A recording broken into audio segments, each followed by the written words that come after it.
Bismillahirrahmanirrahim. Assalamualaikum warahmatullahi wabarakatuh. Selamat datang kembali teman-teman mahasiswa dalam kelas Tuton mata kuliah pengantar bisnis dengan kode FSAB 4102. Saya Muhammad Kefir Rizal bersama teman-teman semua dalam kelas hari ini. Baik teman-teman, semoga semuanya dalam keadaan sehat dan tetap semangat dalam menjalankan kegiatan keseharian mengikuti perkuliahan pada sesi kita ini. Teman-teman, kita sudah masuk ke dalam pertemuan ke-6 atau sesi ke-6, di mana sesi ke-6 ini akan membahas topik berkaitan dengan organisasi di dalam manajemen. Topik ini sangat menarik karena organisasi merupakan sebuah wadah yang mana orang-orang bekerja di dalamnya untuk melakukan sebuah terobosan untuk mencapai tujuan bersama baik tujuan individu maupun tujuan perusahaan. Seperti yang sudah saya lihat dalam materi inisiasi bahwa Sofer dalam penelitian terdahulunya menyatakan bahwa memang organisasi ini diartikan sebagai bagaimana sekumpulan individu memiliki peran masing-masing dalam sebuah organisasi, baik itu dalam sistem kerja yang teratur, pembagian tugas yang jelas, dan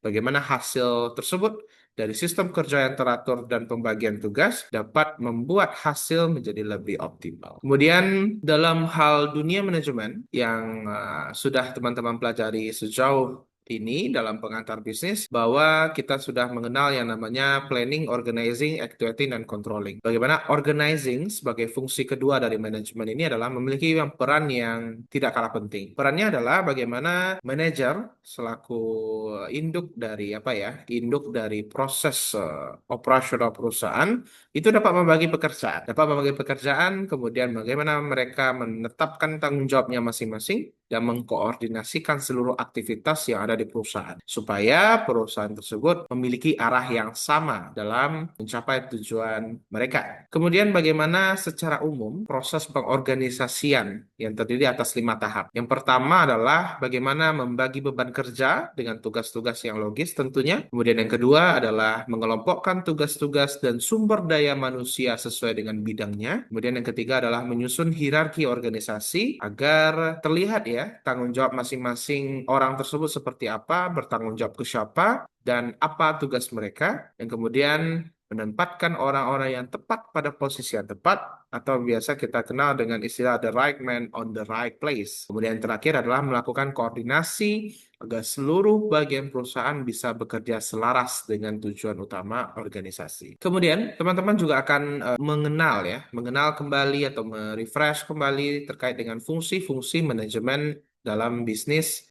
Utamanya adalah yang pertama, manajemen pemasaran, di mana manajemen pemasaran ini berfokus kepada kepuasan pelanggan dan strategi pemasaran yang efektif kepada pelanggan-pelanggan yang sudah dikelompokkan menjadi beberapa tipe-tipe pelanggan. Nah, ini adalah manajemen pemasaran secara global gitu ya, secara umum. Kemudian manajemen operasi. Manajemen operasi atau manajemen operasional adalah memastikan bagaimana proses produksi berjalan efisien dan menghasilkan nilai tambah. Manajemen operasional ini berkaitan dengan langsung kepada inti perusahaan.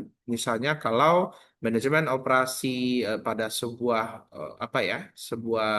perusahaan minuman mungkin ya, perusahaan minuman tersebut, maka manajemen operasinya adalah bagaimana orang-orang yang berada di operasional dapat memproduksi minuman dengan efektif dan efisien. Waktunya seperti apa, kemudian produknya seperti apa, kualitas produknya sebelum diantarkan ke konsumen itu seperti apa. Nah, itu adalah salah satu manajemen operasi. Kemudian manajemen sumber daya manusia, di mana manajemen sumber daya manusia ini adalah proses pengelolaan rekrutmen, pengembangan, dan juga pemeliharaan tenaga kerja. Nah, seperti kita, kalau misalnya kita berada di sebuah organisasi, kita di sebuah perusahaan, kita akan dibekali dengan beberapa informasi, pelajaran-pelajaran, atau trik terkait dengan apa yang harus kita kerjakan dalam organisasi. Nah, itu adalah bagian dari manajemen sumber daya manusia yang terutama berfokus kepada manusianya, atau man-nya, atau people-nya. Nah, itu adalah manajemen sumber daya manusia. Kemudian yang terakhir adalah manajemen keuangan dan akuntansi, di mana manajemen keuangan adalah memastikan